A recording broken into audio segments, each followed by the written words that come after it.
देखिए अगला प्रश्न 20 नंबर में दिया हुआ है कि निम्नलिखित चिट्ठा XYZ का है। इस सवाल में कहता है रिवैल्यूएशन अकाउंट बनाइए और जो साझेदार रिटायर किया है, अवकाश किया है, उसका पूंजी खाता खोलिए। दो चीज कहता है। तो बैलेंस शीट में दिया हुआ है creditor, general reserve, profit and loss और पूंजी खाता। तो जनरल रिजर्व और प्रॉफिट एंड लॉस जो है लायबिलिटी साइड में, इसको सभी साझेदार अपने पुराने अनुपात में क्या कर लेंगे, बांट लेंगे, ठीक है।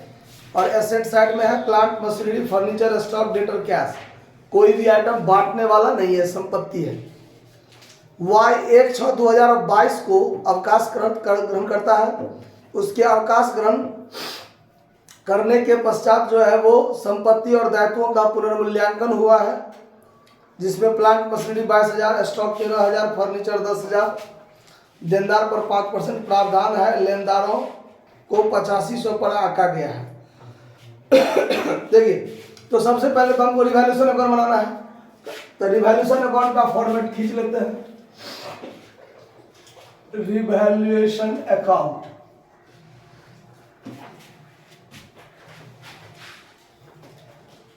Revaluation account, debit credit.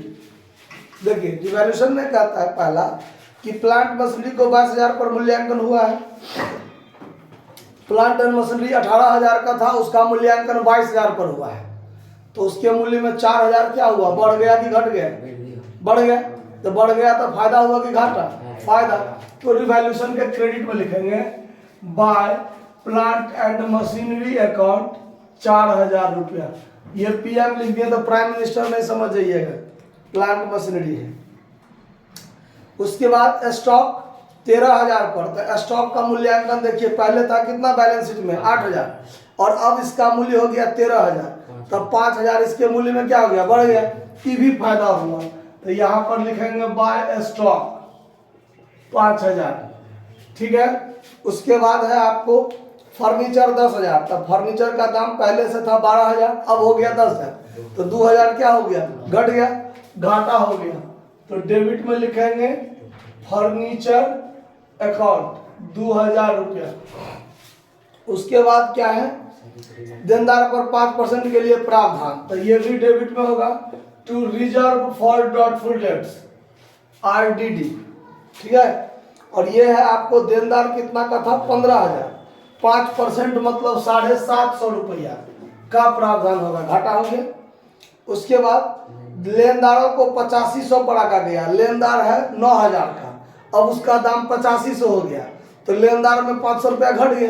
तो लेनदार में घटा तो फायदा की घाटा? फायदा। क्रेडिटर घटा, कर्जा घटा। इन्हें सोचिएगा कि घटेगा तो घटे होगा। कर्जा घटा की संपत्ति, इस पर ध्यान दीजिए। संपत्ति घटेगा तो घाटा होगा और कर्जा घटेगा तो फायदा होगा। तो यहाँ क्रेडिटर कर्जा है ना मेरा, और ये 500 से घट गया तो मेरे लिए क्या हुआ, फायदा हो गया। तो क्रेडिट साइड में लिखेंगे बाय क्रेडिटर, ठीक है, 500। बात खत्म हो गया। अब हमको जोड़ घटाव करना है। 5 4 9, 9,500 इधर हुआ और यहाँ भी 9,500। और इसमें से इसको यदि घटा दे 2,750 यदि घटा दे तो जो बचेगा वो हो जाएगा to all partners capital account profit. और इस प्रॉफिट को साझेदार लोग आपस में क्या करेगा, बराबर बराबर बांटेगा, क्योंकि लाभ बांटने का अनुपात नहीं है। तो 9500 में से 2,750 घटा दीजिए, 6,750। 6,750 X, Y और Z तीनों आदमी लेगा। इसमें भागा कर दीजिए 3 से, 2,250। 2,250 तीनों आदमी आपस में क्या करेगा, बांट लेगा। कोई दिक्कत? चलिए, अब इसके बाद हमको बनाना है जो साझेदार रिटायर किया उसका खाता। तो रिटायर किया है कौन, Y ना, Y रिटायर किया है।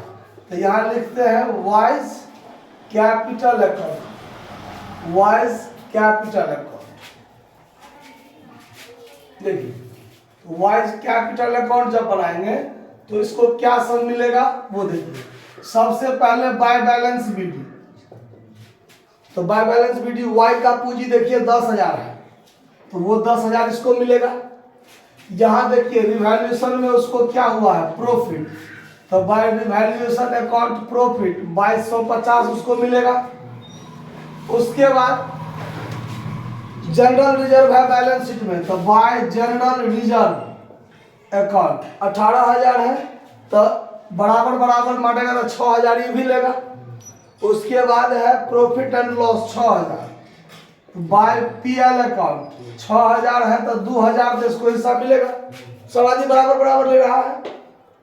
चलिए, और तो कोई आइटम इसको मिलने वाला अब नहीं है। ठीक, अब यहां पर जोड़िए 10 2 12 12 2 14 6 20, 20,250, 20,250, तो इसका 20,250 हिस्सा हुआ जब ये रिटायर किया तब, ठीक है। और 20,250 जब इसका हिस्सा हो गया, तो यदि हम उसको पूरा का पूरा पेमेंट कर दें, तो यहाँ पर टू कैश अकाउंट या टू बैंक अकाउंट पेमेंट हो जाएगा, पेड। ठीक, अगर पूरा का पूरा पेमेंट करते हैं तो 20,250।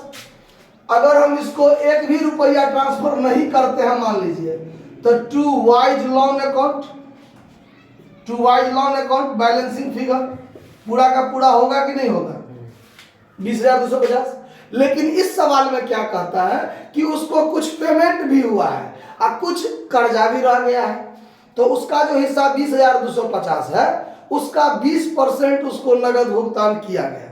तो 20,250 का जब आप 20% निकालिएगा तो 4,050 हम उसको पेमेंट कर रहे हैं, 20% पेड कर रहे हैं। अब 20,250 में से 20,250 में से जब उसको हम 4,050 दे दिए तो उसका रुपया कितना बच गया, 16,200, जो उसका क्या रह गया, मेरे ऊपर कर्जा रह गया। तो 4,050 पेमेंट हो गया, बाकी 16,200 टू वाइज लोन अकाउंट में ट्रांसफर हो गया। समझ में आया बात कि कोई दिक्कत नहीं ना, नोट कर लीजिए इसको। धन्यवाद।